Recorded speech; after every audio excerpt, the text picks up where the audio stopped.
Last question for you. You know, you worked in the fashion industry for a long time, surrounded by glamour. Yes. And surrounded by images of women, many probably photoshopped women, yes, who all look spectacularly good.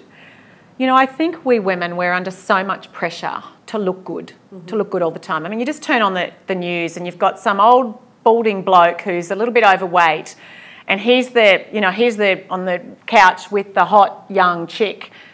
You're never going to get an old, ageing woman there with a hot young bloke. It's always, there's just so much, I guess, bias against women and looks in the media and all around us. And it's hard sometimes to rise above it as a woman. You know, we feel the need to try and retain as much of our youth for as long as we can.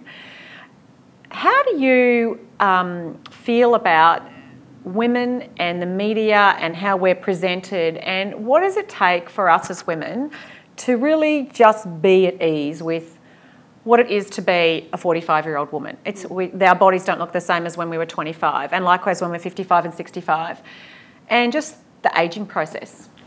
I think we have to be comfortable with it ourselves. Though you're so right. There's no doubt that the media is perpetuating a certain look.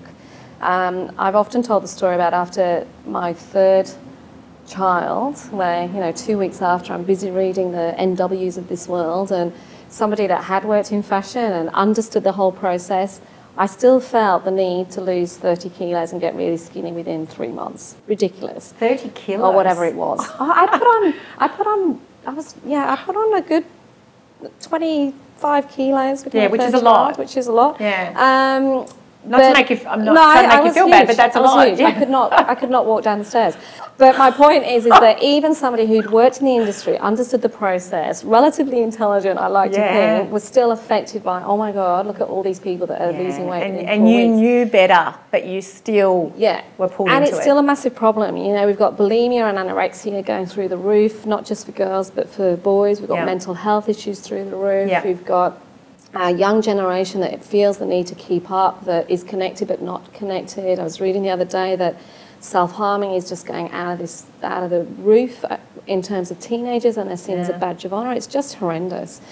And fundamentally it comes back to this, you know what, until you're comfortable in your own skin, you cannot possibly step up to it. So for me, I think it's our responsibility, to be honest, as women of our generation, to ensure that we don't buy into it, to say when things aren't right, to have an opinion about it, for my daughter, who's an 8-year-old, not make the conversations about how you look or being pretty. It's actually about stuff deeper than that, and it's going to take a long time. Yeah.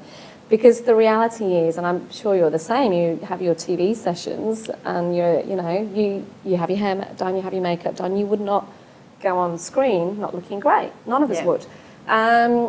So it's going to be a long process, but the reality is the media is run by men.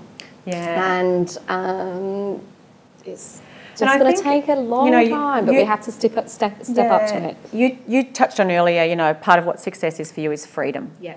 And to me, you know, freedom when it comes to looking good, we don't have freedom if we're constantly trying to look a certain way and always falling short. Like, we're not free in that regard. And you're right. I mean, I do the morning show interviews. Absolutely, you try and look as good as you can. And someone told me to get this special little Spanx thing, and it gets rid of all my rolls. And absolutely, you know, try and look good. But at the end of the day, I do not look like a supermodel, and that's okay. And to own that, you know what, it's okay. And I'm okay anyway, but not to allow ourselves to be defined by our looks. Yeah.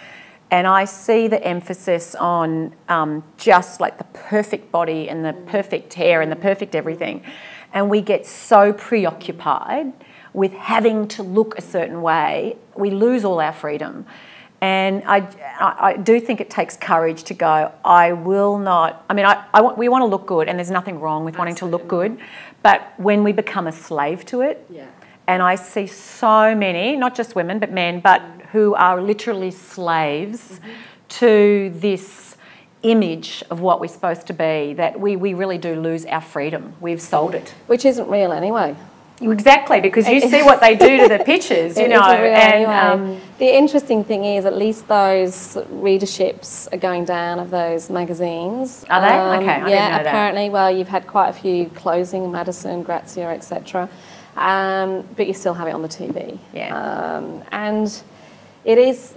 I don't Photoshop my little rolls sometimes when I see it after. I'm like, could you have just got rid of that roll? Yeah, it's a bit harder when it's. That's why I wear loose shirts. But I think it comes down to, like you have shared, if we can model a certain type of behaviour and a comfortableness and a confidence, it's infectious. You see it, you know. And I personally take the mickey out of myself quite a lot. You know, I'll be up on stage and I'll take the mickey out of something. And it's that comfortable piece that people just go, oh, God, she is human. She is normal. Yeah, we so crave it.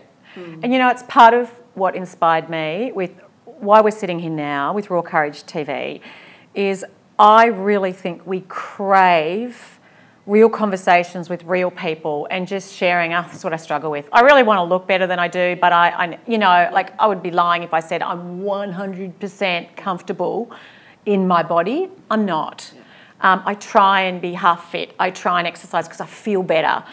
But most of us kind of want to often change a little thing here and there. But I do think, it's a spectrum. You know, we're moving toward this end of the spectrum. Am I working toward just being totally free with where I am, taking care of myself, eating well, you know, doing what we need to be at our best without being slaves? And it's a journey. I think it's all part of that getting comfortable and confident. Yeah. Sometimes two steps forward, one step back. And I think, just to finish, we need to be kind with ourselves when it's the step back, when we don't do so well. Because let's face it, we're fallible, we're human, and sometimes we won't do so well. And it's okay, get up, move on again. That's right. I have this saying that the only competition is yourself. And we can so often get caught up in watching everybody else and everybody else's journey and why can't I have that? Why can't I be like that? And actually the only competition is with yourself. Yeah. And if you can be present at that moment in time and if you're comfortable with where you're at that moment in time, then to me that's great. Yeah. That's success. Honestly, it's freedom. To me, actually, my definition of success is living purposefully, working purposefully toward what really matters to me without an attachment to having it all work out just the way I want. It'll go how it goes. I totally agree. I think that's great. Same. Yeah. I think if you can live your life with purpose and you're doing something that you love and you feel like you're adding value every day, then that's good. That's a good place to be. I spend every day, and whoever I meet, I try and find an interesting point to talk about, whether it be in the supermarket, the taxi driver, the bus driver, everyone's got a story. And this is where I see the opportunities everywhere. Just open your eyes. So true. Because it's there. I agree. Opportunity is everywhere, and we do need to open our eyes. And too often we're inwardly focused and we miss it. Yeah. So, well, Janine, thank you. It's my pleasure. Just been great conversation. My absolute pleasure. I think we could keep going. We could. But thanks for joining me, and all the success on your new book. Thank you very much. Thanks, Margie, for having me.